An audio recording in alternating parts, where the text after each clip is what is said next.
Hey everybody, I know you were probably expecting a review this week for Curse of the Evil Eye.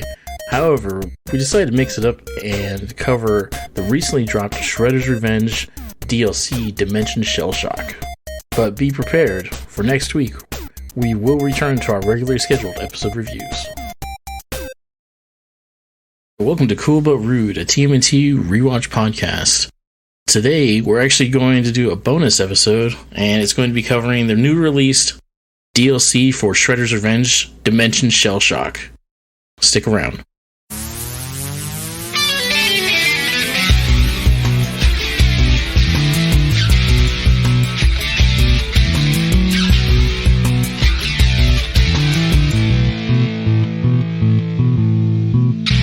Welcome back. I'm your host, Christopher.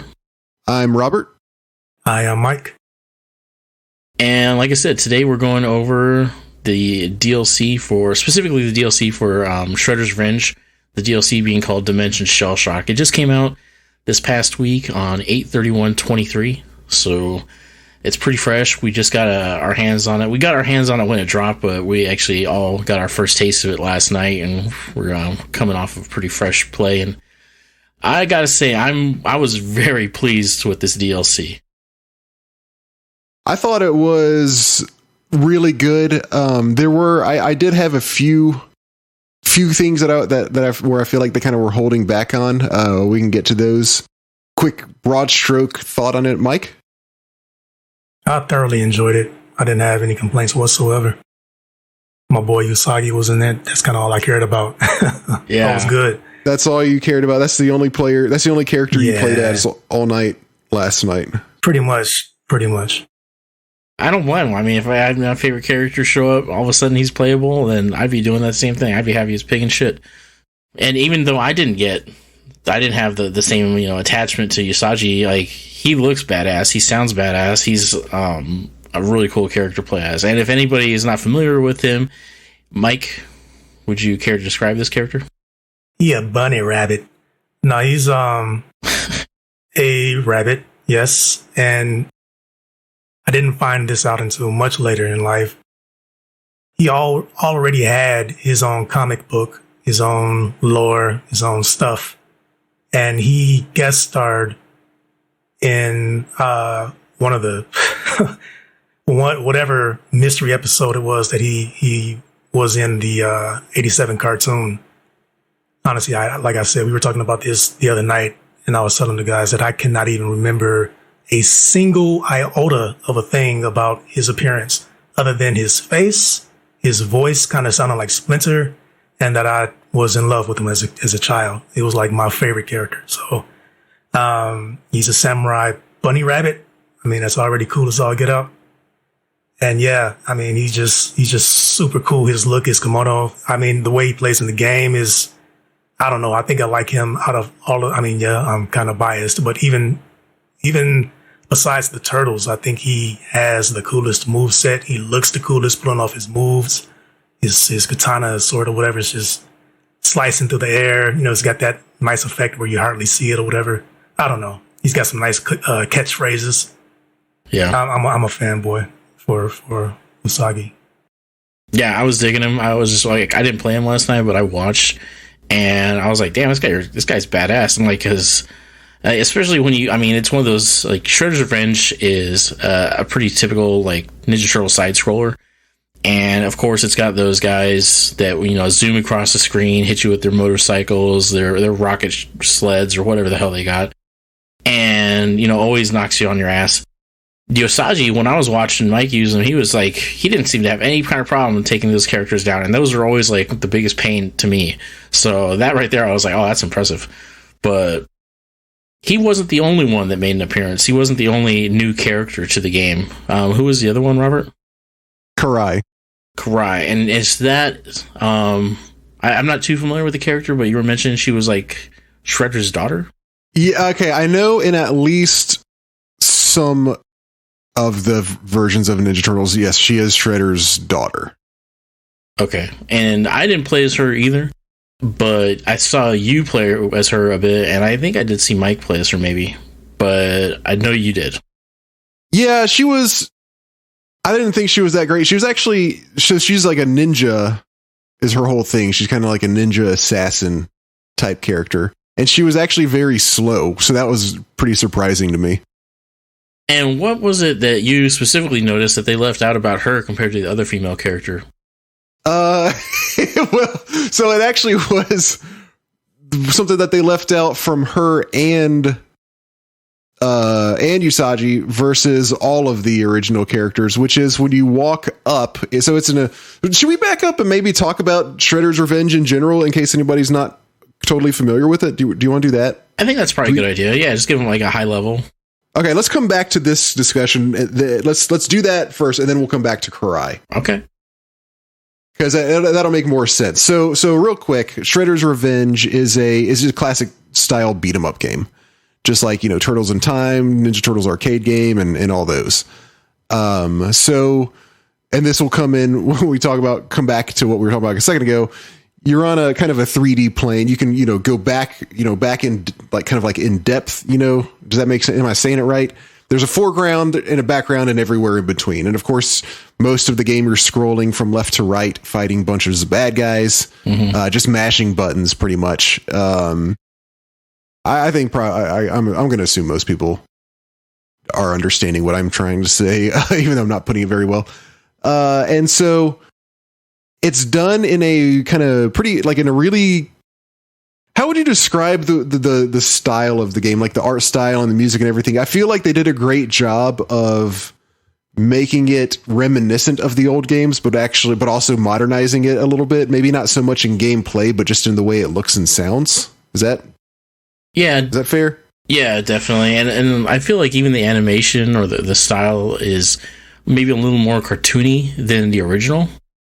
Yeah, I think that's a good point. I think that's true. Yeah. It still looks very not very. They still take a pixel art approach to it to keep that classic feel, but at the same time everything's a lot brighter and just looks a lot better than the actual old stuff does. It reminds me of like the Genesis graphics. A lot of those games had really bright sprites, and I guess the Super Nintendo as well, but I never got to have much experience with the Super Nintendo. I was a Genesis guy, and this was what these graphics reminds me of, Genesis games. And just like you were saying, just a little more modernized, and of course with modern day, animations and much more RAM capabilities than you had on the Genesis carts. So yeah, it's just beautiful. Everything about the game, the graphics and the music, my gosh, man. The music's dope. That stuff hits sometimes. Mm-hmm. The music is awesome, and the whole feel of it. So it's not as unforgiving as the old arcade games, because depending on what mode you play, you can have infinite continues, and you just kind of go through the story and go through. I think there's 14, 15 levels, something like that. And we had gone through the base game before, the three of us, and had a blast with it. And just as far as the base game itself goes, I'm glad we had a reason to return to it, because I had such a fun, like, it's just mindless fun is what this game is. The music is everything from the music to the imagery to just kind of the mindless, like, let's go beat up a bunch of bad guys kind of dopamine rush that you get from just like, oh, I'm going to fight some Foot Clan members as a Ninja Turtle.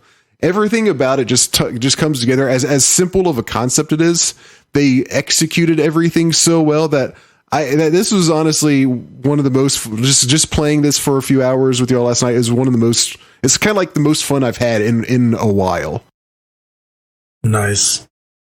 That's awesome. Yeah, I had a blast last night picking up this DLC, and I was also, like, when Mike told me that this was dropping, I was like, oh, hell yeah. I was like, it's not like I needed a reason to play this, but it was a reason to play it, especially with you guys.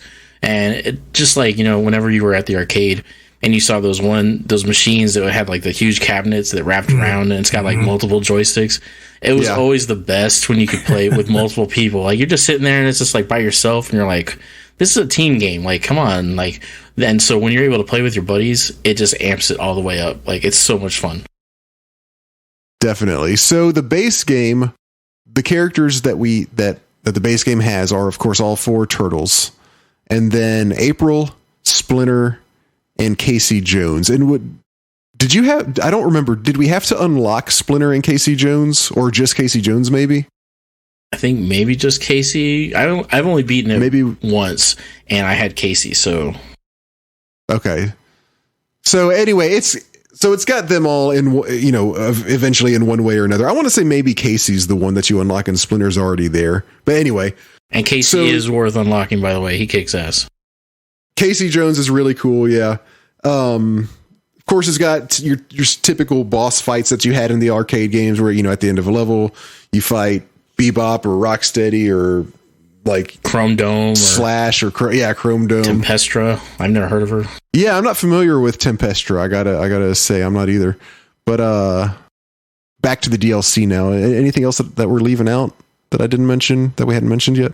No, I don't think so. Yeah, I think that's pretty much it. You got story mode, adventure mode, and then we got the DLC now. So what I was saying, it felt like, so there were a few things that I felt like they could have done a little bit better. We'll talk about some of the other stuff that the DLC does, but one of the big sticking points was new characters. I was a little disappointed that there were only 2 new characters. I remember when we saw that they announced Usagi was going to be in it. We're like, oh man, maybe, who else do you think they're going to have? Maybe Metalhead, or like, this or that.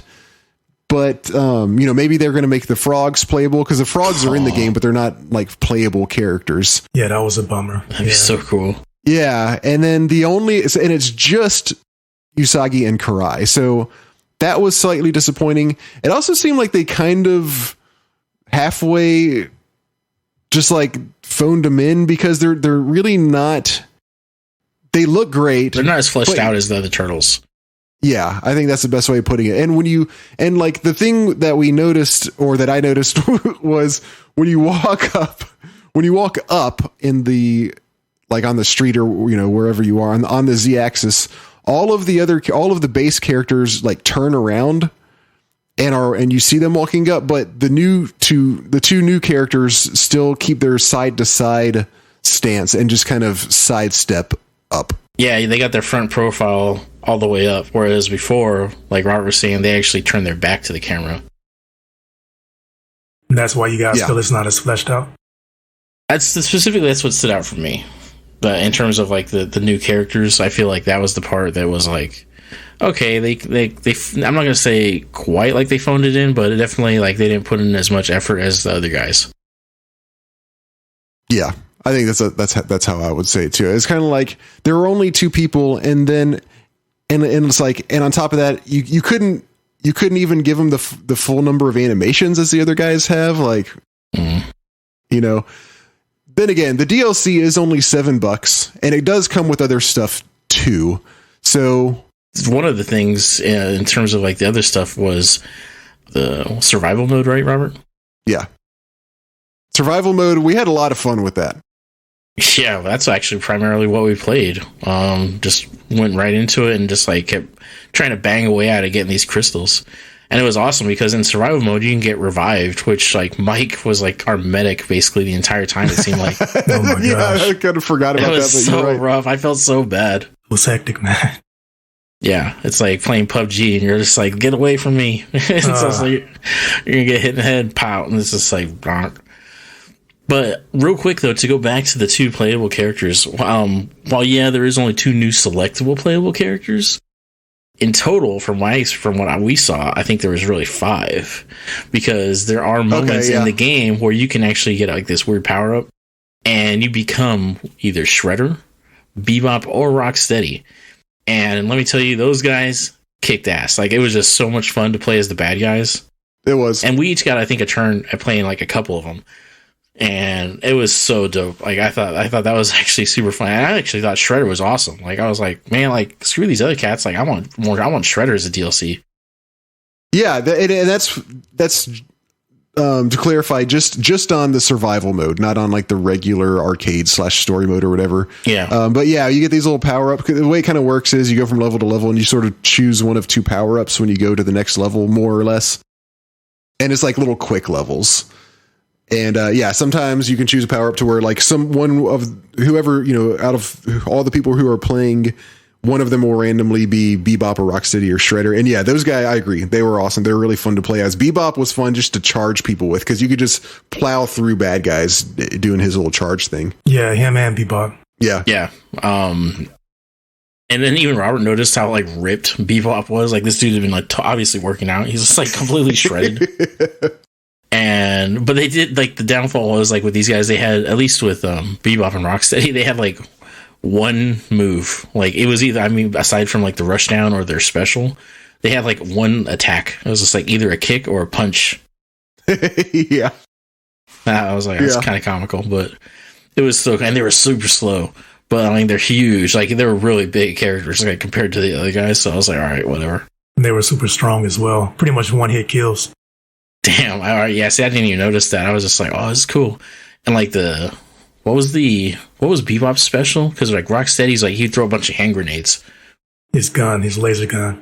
Oh yeah, he just like starts spraying all over the place. Yeah, if you do his charge attack, it's just a straight shot.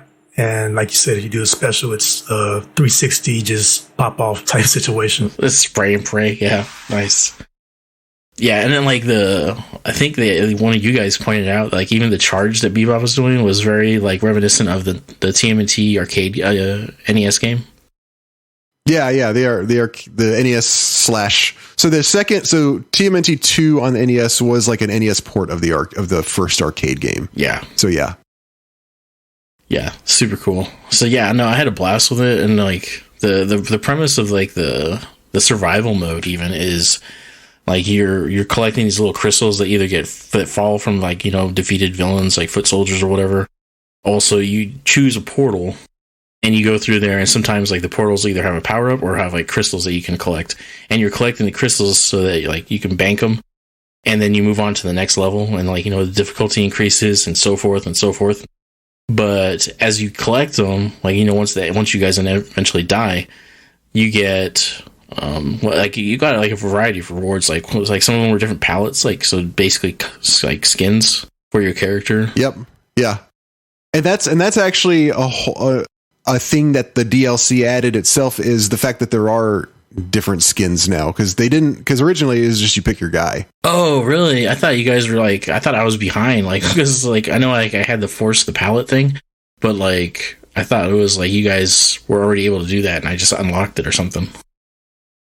No, that was part of that's right, isn't it? Isn't that part of the DLC, Mike? Yeah, the palettes. Okay, the palettes are part of the DLC. So you didn't used to be able to kind of change. So it's got the real card. So right off the bat with the new DLC, you've got the very cartoony colors that it comes with, or you can switch to a little bit kind of like duller, more realistic colors. And then there are just other like various other ones. Like a Game Boy color, like an NES color. Yeah, the Game Boy Color one is really cool. And then like just miscellaneous. Oh, there's the one that's makes them kind of colored based on their colors in the Tournament Fighters game, which is pretty awesome. Some like Michelangelo is almost kind of aqua colored in that, so it's very different, but it's cool. And then like April, for instance, just kind of has some random different outfit colors, which is neat. Same with Shredder. Same with Splinter and Casey Jones. And then so yes, as you were saying, as you unlock these crystals, you'll get various things. One of which is even more additional skins on top of that, which there's a pure black and white one. Oh yeah, it's like the Eastman Laird comic book color, like the black and white comic book.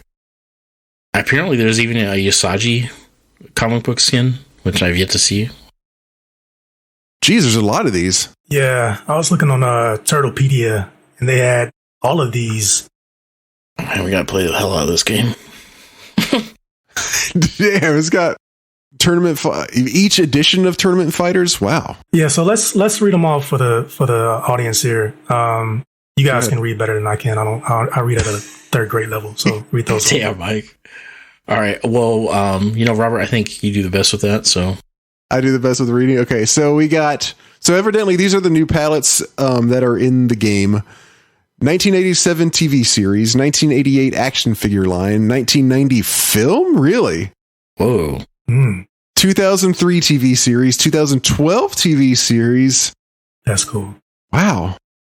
Rise of the Teenage Mutant Ninja Turtles, Ninja Turtles: The Next Mutation, Intergalactic Wrestling. What is that? I have no idea. Wow. Okay. Tournament Fighters, NES version, Genesis version, Super NES version, Eastman and Laird's. I guess that's the black and white. That's the black and white one. 1989 video game version, which I think that's the kind of orangish one that we unlocked, maybe? Yeah, with that jacked up looking Casey. Yeah, Game Boy and Usagi Yojimbo Comics version. Jeez, that's a hell of a lot. I did not realize that. Yeah, like I said, we've been playing for a minute now. So I'm glad that they specifically mentioned the 88 action figure line, because one of us was playing as Donatello, and it just instantly reminded me of my childhood, because you have the original turtles, and for some reason they decided to make each turtle a different shade of green. And I always looked at Donatello as Doo-Doo Don. Yep. So he just had Donnie. Yeah, it was just a brutal color they gave this poor turtle. I was just like, I never liked that one. I was just like, why can't they all look like Raphael or something, or Mike? But yeah, Doo-Doo Donnie. Why did you do this? Why did they do this? They did your guy dirty. Get it? Okay. But no, there's definitely some challenges to unlock. So that's just the palettes. There's other stuff that you can unlock too, like extra lives and skipping levels and stuff like that. I was just gonna say, do we want to mention the different dimensions that you can go into, because there's some pretty cool Easter eggs that they added. Now, I was reading that they added other Easter eggs into the base game. We haven't gotten a chance to. Oh, really? Yeah. To find out what those are. But there's some cool cameos in the various dimensions. And there are 6 different dimensions that you can travel to after you collect a required amount of shards to build the appropriate crystal. And I guess we could tell the very short and brief story about this whole, or the story to the survival mode. You get a cutscene where the turtles are eating their pizza, and for whatever reason, Usagi is there as well, and Karai. And the neutrinos, they basically teleport in and tell the turtles that Shredder is stealing all of the crystals that they use to basically dimension hop, and then you're off. So the different dimensions are Edo, Mirage, 8-Bit Battleground, Omni-Channel 6, Dark Tomorrow, and The Void, which is the last stage. And we were noticing some of the cameos in them. And I made a mistake last night, fellas. I was saying that person in the Edo stage was Hamato Yoshi, Splinter's human form. It was not. It is Hamato Koji, which I had to look up. The guy standing in the background? Yeah, and that is Splinter's ancestor, and he was the founder of the Foot Clan. Oh, really? Yeah. Wow, nice. That's kind of cool. And he appears in season 7 of the series we're watching. So that's something to look out for. Season 7. Wow, interesting. Okay, that's cool. And lastly, Chris, your boy was indeed in 8-Bit Battleground. Ace Duck, he's in there somewhere. Do you remember seeing him? I didn't see him. No, I was looking for him too. I figured you could have said something. Yeah, I know I didn't see him. I saw that bug dude and a couple other cats, but I didn't see him. I was like, oh yeah. Well, see, that's the thing that's cool about them. Like, you've got a lot of stuff happening. It reminded me, I don't know about you guys, but it kind of reminded me of like the Street Fighter stages where there's a lot of stuff going on in the background. Oh, it's just kind of cool. I don't know. But yeah, those are the different dimensions that you can travel to. Yeah, and not to get even hung up on the bosses or like the end fights of some of these levels, but speaking of Street Fighter, there's General Trang. He like does this move where he like crawls up on the side of the map, like in the foreground, in the background, rips off a piece, and he like does this Vega thing where he like jumps down now, and he's just like kicking your ass. I was just like, what the hell? It's like basically if you mix Zangief with Vega. I was like, that's this shit's dangerous. Yeah, it's like, but yeah, no, that was pretty cool. Now, while we have been, giving tons of praise and lauding this game's arrival, and it's great, there were a couple little bugs that I noticed that we did come across last night. Oh, yeah, I forgot about the bugs. Yeah. And we grinned and bared it, and it worked out because they actually kind of worked themselves out miraculously. But one of them I noticed right away, well, not right away, but during the playthrough, was there was like some sort of rubber banding or clipping with some of the like the enemies. Like you would knock them on the ground, and then they would like skip across the map. So like if you went in for like a finisher or a combo or something, like dude ain't gonna be there. He's like gonna be like on the other side. So it's just like, what the hell? And it was like, it happened a few times, and it was like when it happened, it was for the entire length of the map, like that's that level, and then it would go away the next one. But yeah, so that was the first thing I noticed, and I was like, what the hell, is anybody else seeing this? And thankfully I wasn't alone. No, I know I saw it. For a moment I had Super Shredder's butt plastered on the no, that was Metal Shredder, whatever his name is. Chrome Dome? Chrome Dome, yeah. Like when we were fighting him, and you know how he transitions to the first person view. So on my screen, it was stuck in that view, even when it should not be. And like Chrome Dome himself, his backside was plastered like in the forefront. So I couldn't really see anything. I'm like, are you guys seeing this? I guess it was just me. But yeah, wow, that time. Yeah, a lot of that little stuff. Yeah, that happened. And then another one that was actually kind of like, for some people, maybe game breaking, but like much worse. Yeah, it was definitely much worse. Quite. And it only happened to 2 out of 3 of us, thankfully. So it wasn't like, so the game was, so we were able to persevere. But we teleported, we took one of the portals, and the animation is basically you take a portal, everybody jumps into it, and then the portal opens and you go get pooped out into the map or whatever, and you start fighting. Well, this time we get pooped out, and all I'm seeing is the 3 of us, like me, Mike, and Robert, and we're on a green screen. And I can see Robert fighting people and getting his ass whooped, but Mike and I are just standing there just like, what? And nothing's happening. We're not getting hit, we're not hitting anything, nothing's happening. You can't see any bad guys or anything. You can just see me like walking around fighting. Yeah. And it really was like a green screen, like because you sent me a picture of your screen afterward, and it's just the 3 of us on an entirely blue background. Yeah. When in reality, for me, I could see the real background as well as the bad guys, and so I was having to just go around and like man was on his own, clear him out. Yeah. Yeah, but we did find like a little like side hack thing, thankfully, where it was like we couldn't hit anything, but we couldn't get hit, but we could still interact with Robert, so we would be able to resurrect him if he got knocked out. That's funny. I forgot about that. So we're like, all right, we got you. And it's like we're playing Ghost, It was pretty cool. Yeah. I remember when we first went there, y'all were like, this is like a void or something. Right. And I was like, what are you talking about? We're on a bridge. Yeah, we're like, no, we're not. I'm like, you seen this, Mike? But like I said, thankfully, it worked itself out. And we were getting like, oh man, we're gonna have to reset, because it was like we went to the next level, it's still messed up, and then we went to the next level and it was still messed up, but then we went to one more. And I think it was because we had collected the sufficient crystals to get us to proceed. Yes. And it had to not knock itself loose because it went through a bunch of different processes, and we were good again. But yeah, that definitely showed up. Yeah. But yeah, overall, I mean, I was happy. I was super, super glad to play it. Super reasonable. It was $7.99, I think. And, you get the 2 new characters. You get a new game mode, basically, with the survival thing. And yeah, and now we got all these other Easter eggs and all this other stuff. So I think it definitely adds value to the original game. Oh, yeah. And the original game, even right now, is currently on sale for, I think, $17.49 on Steam.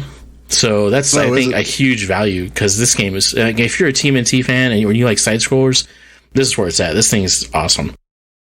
Very nice. I agree. Even though I did have a few complaints about it, I think for an $8 DLC, it's pretty solid, because the new game mode, as we've kind of all agreed, was really fun. Mm-hmm. And I really like having the different color palettes now that you can get.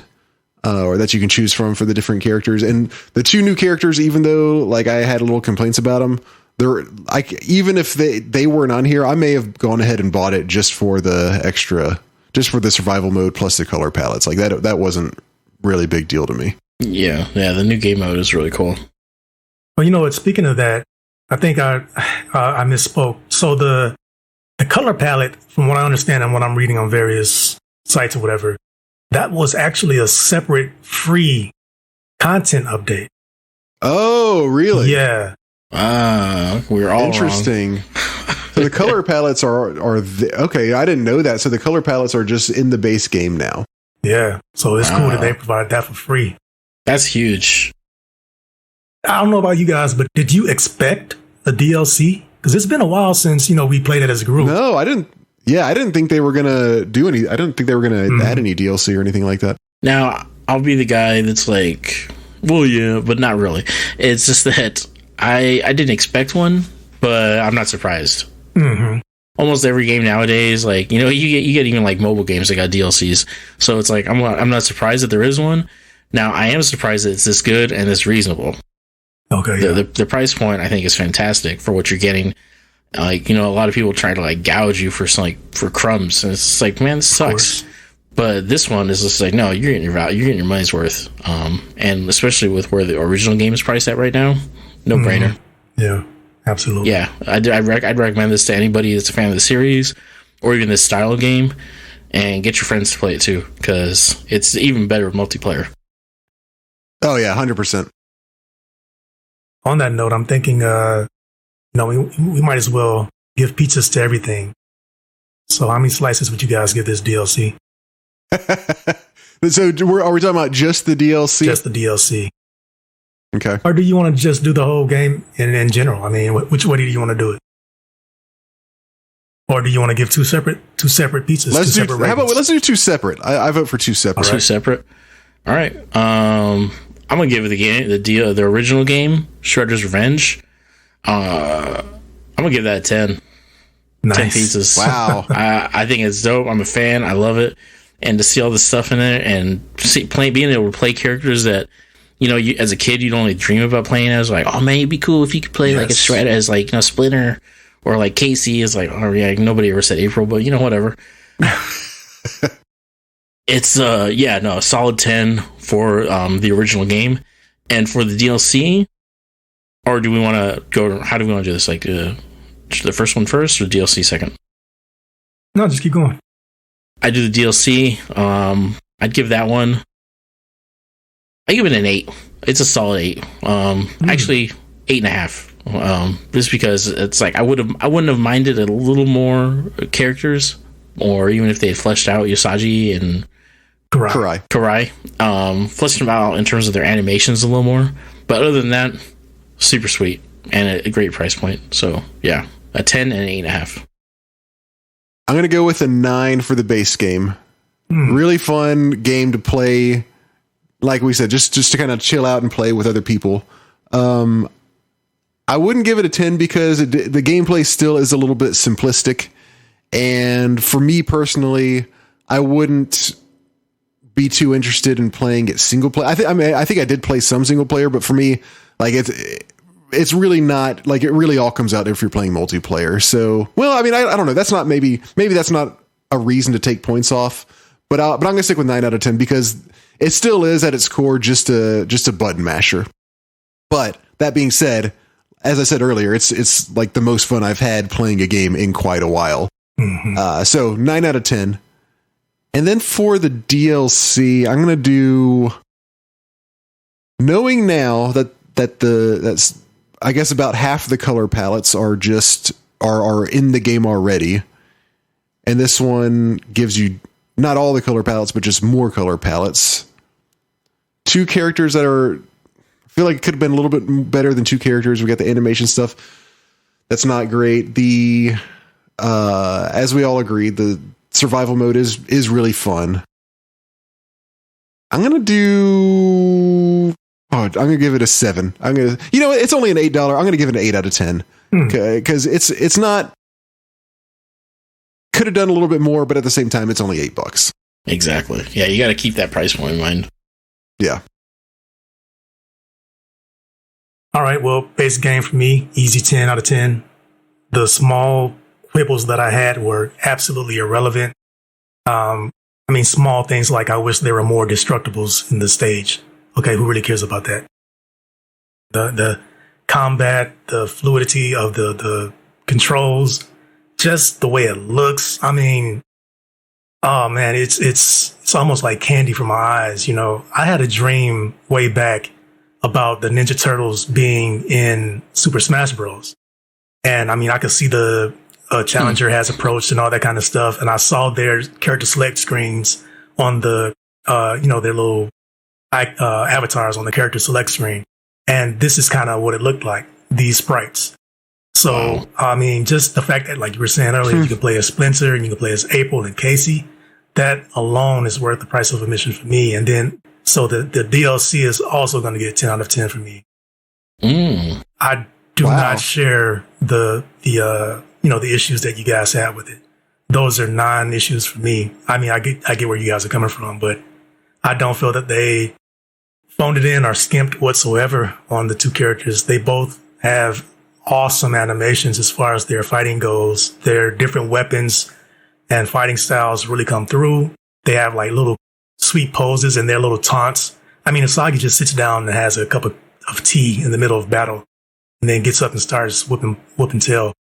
I mean, it's awesome. There's new music from somebody named T somebody. I forgot the name, but the music is just freaking awesome.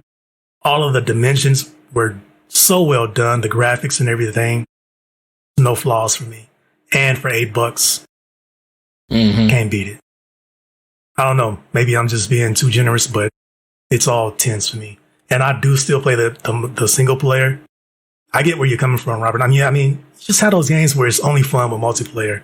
And when we got done playing that first time that we played as a group, I immediately went to the single player because I wanted to beat the story because each character has their own ending. And I'm pursuing. Oh, do they really? Yeah. I'm trying to get all the endings. I want to do all the little challenges, which is kind of, another reason to play through it. It's got a lot of replayability in my opinion, even on single player. So yeah, enough out of me. Do you want to change your score now, Robert? I mean, that's a pretty strong argument. No, I feel like 9 out of 10, 8 out of 10 are still very good scores. Those are very respectful. Yeah, definitely. Very respectful. Yeah, solid. Like I said, solid game. Bravo, and I'm looking forward to more DLC. I hope they do well enough with this release that it encourages them to keep going because I'll keep buying. Yeah, same here. Yeah, I will too. Last thing, real quick. Something that I think we kind of talked about before, but what would be each of your ideal DLC character? Who do you want to see the most? I mean, for me, it's got to go with Metalhead, like we were talking about earlier. Oh, wow. I know it should be a no-brainer for me, considering who one of my favorite characters is. But, like, we discussed that one scenario where it's like, you get the entire Rogues Gallery. And I was like, wow, there's so many bad guys that would be fun. But I think I do got to stick with my guns and say A-Stuck. I think he would be... Nice. If they could make him playable somehow and just like whatever his animation would be, I think it would be so cool. Like he could be dropping eggs or something, egg grenades, and like flying around or something dope. I think he'd be a super fun character. Nice. Yeah, that. But I think you got yours right, Mike. Yeah, me and yours are the same, 100%. Wait. So I thought you got your dream, bro. Yeah, I thought you already. got yours. Going forward, yeah, Usagi. Okay. Metalhead is actually number one, before even Usagi. So you would... wow. Really? Yes, okay. Yes. Wow. Usagi is the best case scenario for second place. I mean, but Metalhead it's my boy. Okay. Yeah, Metalhead for me would be like how you were last night. Like, I don't even have to play anybody else. Because right. It was funny because the whole time me and Chris were like switching between different people and like, I want to play this guy, now I want to play somebody else, and Mike was just like, no, I'm good. 100%. I think it'd be dope too, just to, like if they had release these like tertiary characters or whatnot, and you could almost do a whole run. I could just see you doing a run with you guys where we're just playing these characters that aren't even like hardly in the series. It's just like A-Stuff, Usagi, Metalhead. It's just like what? Like this is a crazy mishmash, but perfect world. Yep. Well, very cool. All right, so you can reach us at turtles@coolbutrude.com. And I think that'll do it for us. Any exits? Any last words? I don't think so. We'll see you guys next time when we do another real episode. Yeah. Turtles fight with honor. No, they don't. Stay tuned, everybody. Have a good one.